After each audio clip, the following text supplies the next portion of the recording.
qual número é maior? E elevado a π ou π elevado a e? Perceba que os dois números são números irracionais.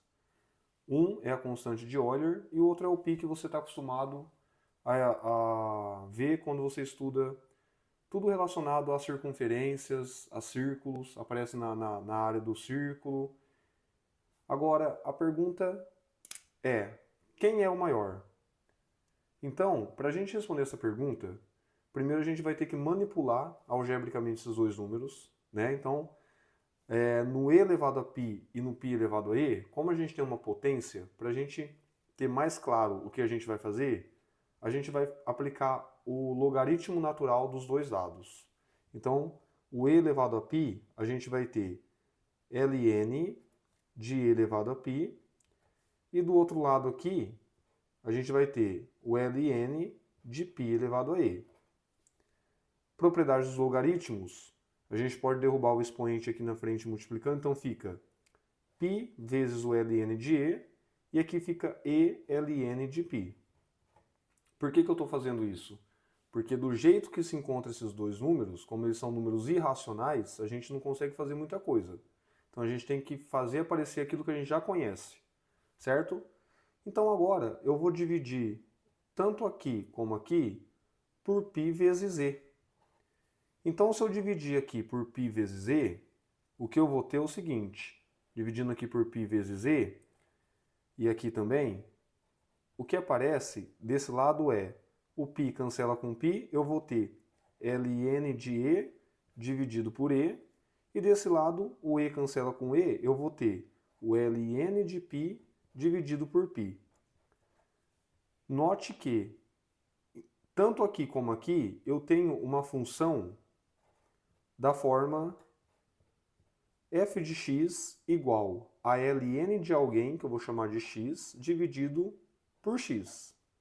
Então, eu tenho que analisar essa função nesses dois pontos, no π e no e, para ver o que a gente tem. Para a gente ter mais clareza sobre quem é maior que quem, a gente vai estudar o sinal da derivada dessa função. Então, a derivada dessa função é dada pelo seguinte, ó, derivada do de cima, né, que a gente usa a regra do quociente, tá? Então, a gente vai ter a derivada do de cima vezes o de baixo, menos o de cima, vezes a derivada do de baixo, tudo isso dividido pelo de baixo ao quadrado. Derivada do ln de x dá 1 sobre x, vezes x dá 1. Menos, derivada do x é 1, vezes o ln dá o ln de x, dividido por x quadrado. Então, para estudar o sinal dessa função, o que a gente faz é o seguinte. Como o x quadrado é maior ou igual a zero para todo x, e aqui nesse caso também não pode ser zero, então ele não vai importar no sinal do de cima, já que ele é positivo, né? Então, estudando o sinal do de cima, a gente tem o seguinte, ó. Vou lá fazer a minha reta real da função 1 menos ln de x. A raiz dessa função é obtida quando a gente iguala a zero, né? Então, eu tenho isso daqui igual a zero é porque eu vou ter o ln de x igual a 1. Então, o ln de quem para dar 1? O x, então, só pode ser o e. Então, no e, esse número é zero, né? Certo?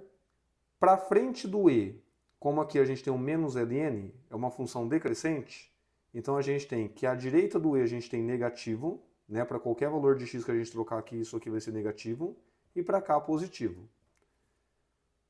Certo? E aí, embaixo, eu tenho que analisar onde o x é zero.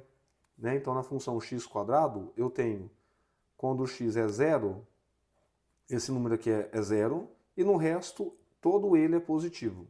Então, para qualquer x que eu trocar aqui no x quadrado, ele vai ser positivo com exceção do zero. Então, a gente abaixa as raízes, são 0 e o e estuda o sinal.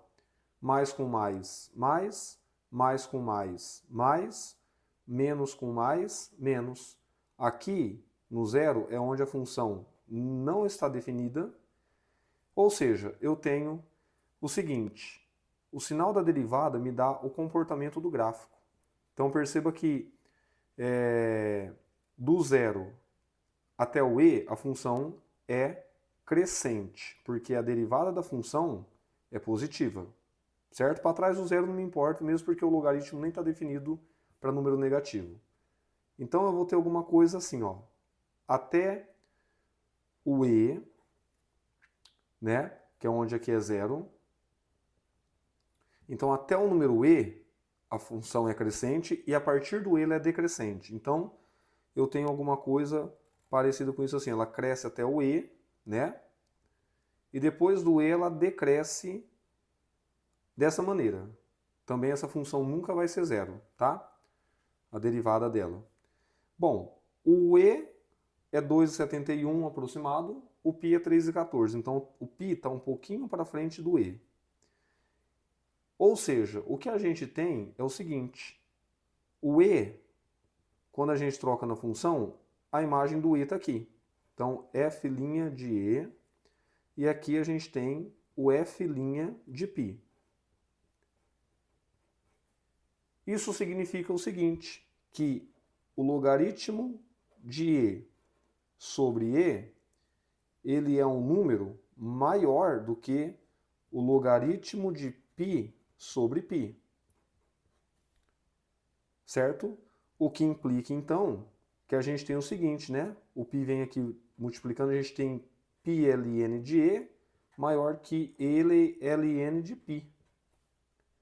Né? Isso significa, pela propriedade de logaritmos, que eu tenho o ln de e elevado a π maior que o ln de π elevado a e. Porque a função logaritmo é uma função crescente no seu domínio, certo? Esse cancela com esse, e eu chego no final que e elevado a π é maior do que π elevado a e. Ou seja, através da derivada eu consegui responder essa pergunta que a princípio era muito difícil de ser respondida. Então, quem é maior? O e elevado a π ou π elevado a e? O e elevado a π é maior do que o π elevado a e.